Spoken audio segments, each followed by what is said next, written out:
Rumput gajah merupakan tanaman rumput-rumputan yang berperan dalam pengawetan tanah dan air. Dapat berfungsi ganda yaitu berkemampuan untuk membantu mencegah berlangsungnya erosi dan dapat pula bermanfaat bagi hijauan makanan ternak.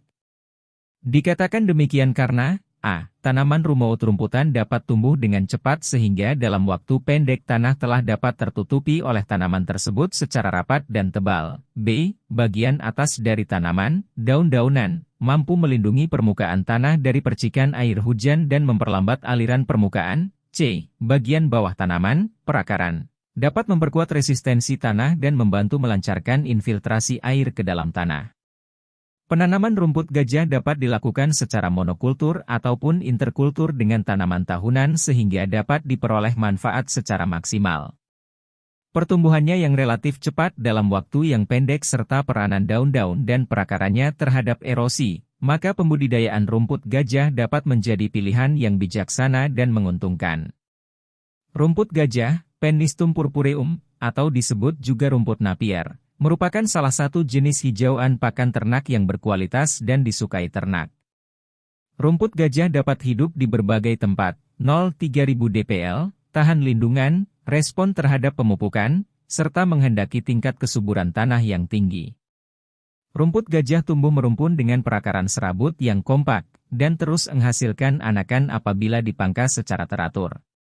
Pada lahan tumpang sari, rumput gajah dapat ditanam pada guludan-guludan sebagai pencegah longsor akibat erosi.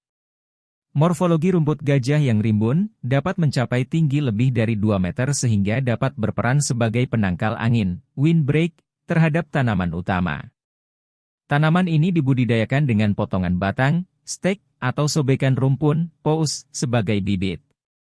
Bahan stek berasal dari batang yang sehat dan tua, dengan panjang stek 20-25 cm, 2-3 ruas atau paling sedikit 2 buku atau mata. Pemotongan pada waktu penanaman ruas mata dapat untuk bibit yang berasal dari sobekan rumpun, anakan, pous, sebaiknya berasal dari rumpun yang sehat, banyak mengandung akar dan calon anakan baru. Sebelum penanaman bagian vegetatif dari sobekan rumpun dipangkas terlebih dahulu untuk menghindari penguapan yang tinggi sebelum sistem perakaran dapat aktif menghisap air. Cara penanaman, 1.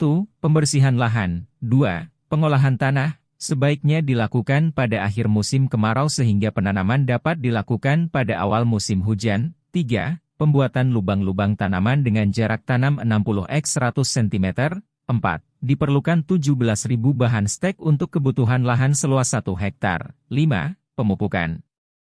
Pupuk P dan K diberikan 2 kali dalam setahun yaitu pada waktu pengolahan tanah dan 6 bulan dengan dosis masing-masing 200 kg DS dan 200 kg ZK per hektarnya. Pupuk N diberikan 200 kg ZH tahun yang diberikan setiap kali setelah 2-4 kali pemotongan. Dapat juga digunakan pupuk kandang sebanyak 400 kWh tahun yang diberikan pada waktu pengolahan tanah dan setelah pemotongan. Pemungutan hasil, pemotongan, A. Pemotongan rumput gajah yang pertama dilakukan setelah tanaman berumur 60 hari, B. Selanjutnya dilakukan selang 40 hari pada musim hujan dan selang 60 hari pada musim kemarau, C. Pada pemotongan batang rumput gajah sebaiknya ditinggalkan 10 cm dari permukaan tanah. Pemotongan batang tanaman yang terlalu pendek menyebabkan semakin lambatnya pertumbuhan kembali, namun jika batang yang ditinggalkan terlalu panjang maka tunas batang saja yang akan berkembang sedangkan jumlah anakan akan berkurang. Permajaan dilakukan jika tanaman telah berumur 3-4 tahun setelah tanaman sudah tidak responsif lagi terhadap pengelolaan. Setelah pemotongan terakhir, tanah di antara barisan dicangkul dan dilakukan pemupukan. Buatlah lubang tanam untuk tanaman baru pada perpotongan silang rumput yang lama, untuk menjaga kesinambungan stok hijauan ternak. Setelah tanaman baru tumbuh, sisa tanaman lama dibongkar hingga ke akar-akarnya. Komposisi gizi rumput gajah, bahan kering, bagian yang dapat dicerna dari rumput gajah yaitu, bahan kering protein kasar pukul 10-19 serat kasar 34, 15 lemak 1, 64 abu 11, 73. Salam sehat peternak sapi seluruh Indonesia.